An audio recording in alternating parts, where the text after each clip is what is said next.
Boy, I'm wearing long underwear, long johns, and it's hot today. Where's my thermometer? Oops. Better not tell the EPA. Hey, it still works. 50 degrees, 10 degrees Celsius. Junk. We were having a brief discussion about the different GM axles, and someone said the Dana 44 was last used in '77, and GM switched to a 10-bolt, which is kind of sort of a copy with one more spline here. Well, how does that explain the fact that I took an axle out of an 86?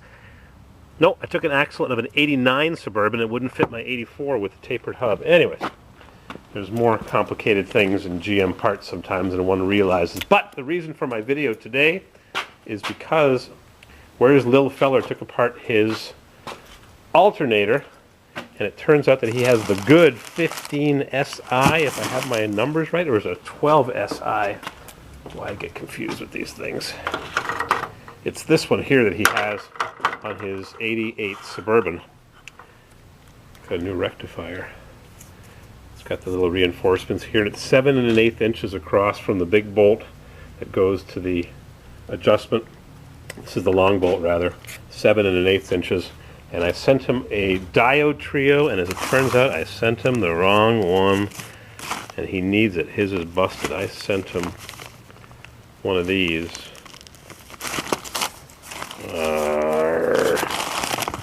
Sent him the wrong diode trio. Yeah, I didn't realize I had two different models of diode trios. My bad. I've got these here. I got so many. He's going to have to go to an auto parts store and get ripped off now for a made in China trio.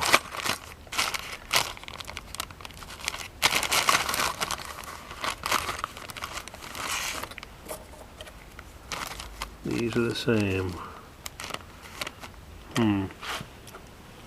He needs a shorter one. I don't think he has any soldering equipment. But what he looked at on the internet was, can't believe I don't have one. What he looked at on the internet was a website where a guy rebuilds GM alternators, and he does some serious upgrades. Sent him the wrong one. The one he needs is shorter here, has a different angle, just a slight difference. AD0373, yeah, same one. Drats. Anyhow, the reason I'm making this video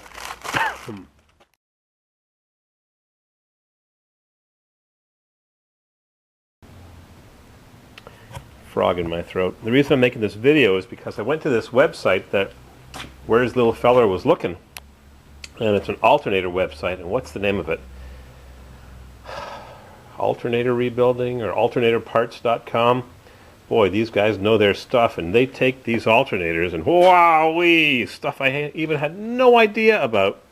This is what I thought was the biggest one you could put on the mid-80s, 6.2. And I thought it was a 15 SI, but I think it's a 12 SI. I may be mistaken. Anyways, to put this on the 6.2 as I described last week, you have to loosen the mounting plates and squeeze it in, and you can't put anything bigger because the nipple for the heater hose goes right across the top, and unless you're going to do some aluminum welding, you can't put anything bigger.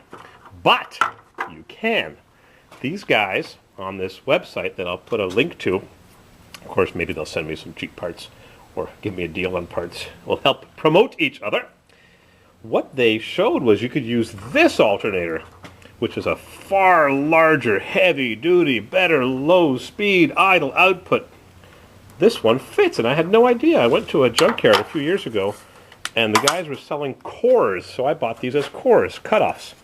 And I measure across the top, and I've got 7 1/8 inches from the adjustment bolt to the pivot bolt. If I measure across whatever this one is, this is my truck one. If I measure across this one, something I never even thought about because it looks so foreign to me, I get 7 1/8 inches. So it's actually interchangeable. I didn't know that. Now, I don't know if this one uses the bolt brace across the back because I don't have the back bracket. This came off of a front-wheel drive 3.8 Transport Buick motor. There's a spacer here and a bracket that bolts to there. And on their website, they showed a variety of these alternators. Some of them had, the early ones had the case where the bearing was covered. This looks like the old needle bearing. They used a roller for a few years. See how similar these look? I bet you they're the same. The old-fashioned bearing is back, and that looks like this one right here, which they used all the way from 64 or 65.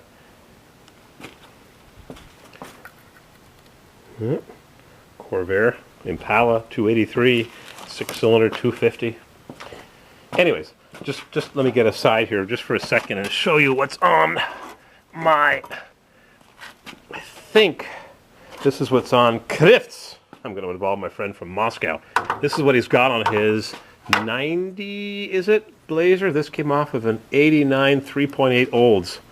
And this is the roller bearing, and these give trouble. And this looks like the same bearing that I have on my 95 Suburban with a different alternator that resembles this, but these alternators blow up. It's got that 4-pin regulator. So I think that this here is a giant version of this. This is the so-called 144, CS 144, and I think it's the same size as that, but this is the newer, improved version. I know I'm getting complicated here, but what I watched on the videos is this has a giant rectifier, and the rectifier is what converts the AC, which is what the alternator makes, into DC. And the bigger your rectifier, the more the load gets spread out. And they also offer a heavy-duty diode trio version of this, and then they also offer, whoa baby, one of these alternators with the rectifier installed on the outside as well as leaving the one on the inside. So you have double rectifiers, which is like using 10-gauge wire to plug in a table lamp. But if your table lamp happens to have a 1,000-watt bulb, well, you get the picture. Here, see this rubber hose? Let's just say that's a piece of wire, 10-gauge, with big multi-strand wires inside. If you have a long way to go, or some big boom crappy stereo that annoys the neighbors, or if you plow with an electric snow plow and you idle around a lot, they recommend that you get this alternator, the CS144, with a double rectifier. The inside heavy-duty diode trio rectifier, and a rectifier mounted on the outside. And if you haven't got room because of space constraints, dead. May 2005, that's when I got these, 7 years ago. They offer this same alternator with an external rectifier that you mount separately in a little cast aluminum box. A box like this. You put the rectifier and the cables run from the alternator to a fender mounted rectifier with a cooling fan. Wow, that is so cool. And you can buy the rectifier kit separately. You can buy it on the alternator, with the alternator. These guys offer every option. They offer all the parts. They've got a good website. So I emailed them and I told them that I'd like to upgrade the alternator on my K5 Blazer, which I just remembered after I sent the email has a one-wire alternator, which means that the voltage regulator is self-exciting.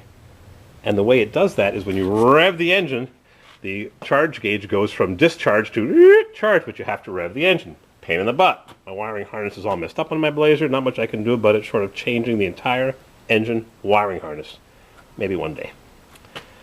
So actually I think my Jimmy, I have an 89 Jimmy with a 6.2 and an ATS turbo. I think it has that style alternator, which uses the more modern style of weather pack plug, which has that seal. Do I have one around here? See, this is the style that Where's Little Feller was struggling with last night. I watched the video. This is one they used in the late 80s. Instead of having a little button here that you depress, it's got this lever gizmo, and he was struggling with it. I watched him, and I said, I know how to release that. You need two hands. Anyways, this is the old style that plugs into alternators up until the late 80s. It plugs in. This is the old style from 71 and up. 71? Yeah, internal regulator 71. Then this is the newer version that replaces it. So it's a bit more complicated. This says 1975. They used that up until the late 80s, and they switched to this for a couple of years. Then they went to the weather pack style of connector. Anyway, the weather pack has a seal, an orange or a green seal, where it plugs in to wherever it plugs into, and it's weatherproof. And they're much harder to repair when they break because the connectors are very small. This uses big jumbo connectors, and I have the parts to repair this. So anyways, maybe these guys at Alternators.com will help me to put one of these on my 84 Blazer, maybe one of these on my 84 Suburban, even though the one that I have on there now, which resembles this one. Nope, external regulator. Resembles this one. Nope. Resembles this one. Yep, this is what I have on my Suburban. 63 amp or 78 amp, baby size. Works all right. Wouldn't hurt to have more amps. Then I need one for my 95 Suburban because I have a roller bearing in the back that's squealing, and I don't know. I think this is a Ford. Looks like a Ford. I don't know what I have on my 95 Suburban. The bearing is bad, and once I'm going to be fixing it. Squeak! Yeah, there's that bearing squeak that I've got on my Suburban. And it looks like this one, but it ain't the same. Roller bearing, junk, tiny rectifier. Everything is small, light duty, light. Subject to early failure. Who knows how many times it's been replaced. The old ones used to last forever. What about these babies? Mid-70s, used up until the early 80s. My friend had an 80 Cutlass 350 he ordered. Extra heavy-duty charging system. It came with this 100 amp monster size. But that's even like 7.5 or 7 3/4 across the bolts. That one won't fit anything except a good old 350 Chevy, unless you got lots of room. So that's my blurb. I'm going to see what these guys want. Maybe they'll just sell me the parts so I can fix this one that says dead. And these were all cut-offs. See, cut-off means it was cut off a running car. And it's very likely to be in good condition, but good condition is relative. And unfortunately, I'll have to switch to the V-belt mounting system, or the V-belt drive system for my 6.2s. This one's got more of a spacer here. Spaces the pulley further away from the fan, and the nut's already been loosened here, so I must have been tinkering with this. Never opened one of these up. Wow, it's heavy. And I'll have to get an adapter to get the weather pack plug into what I have currently on my Blazer. One wire. This is what the hot rod guys use, but you got to rev it up to excite the field, or however it works, and then the alternator starts to charge. It doesn't use the charge light to charge. Alrighty. Sorry to complicate your lives so much, but makes for fancy reading. And I'll include a link so you can see what the heck I'm talking about.